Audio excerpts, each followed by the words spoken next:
القتل ومنهم الشيء اللي حفظ الله جبهن وغيره وغيره. وانت عارف كتايب على ماهي ما صورناهم شو عرضناهم في الجزيرة ولا قلنا يا غارته كونوهم كانوا تدفن الشاي والناس ساكتين. احنا نطالبك بدم هذا الشهداء. حاكمهم حاكم عبد الملك الحوثي حاكم القتلة هذا طالب ملك قطر قتل ابوه.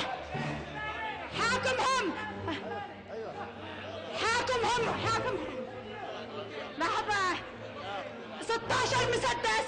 كان حميد الأحمر الذي بيتغنى بالفقراء وبيتغنى بالمساكين بدل ما يصير يورد لنا 16,000 مسدس كان حيجي يديها الفقراء والمساكين عالجوا وقف اليمن مش لجلي يقتلهم ويصفيهم ويتربح على عرش الوطن بكله ويشغل أراضي مصالح يشيب البيوت كلها فاضية له والمصالح له ويقتل الشعب ذيه. ليش هذا الظلم؟ أي سلمية بتحاكوا على سلمية؟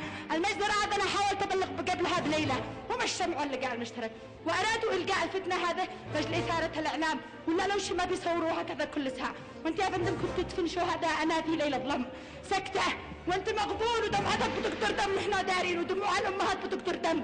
اليوم الأيتام بيقولوا لك طالبونا بمحاكمة حق 41 شهيد.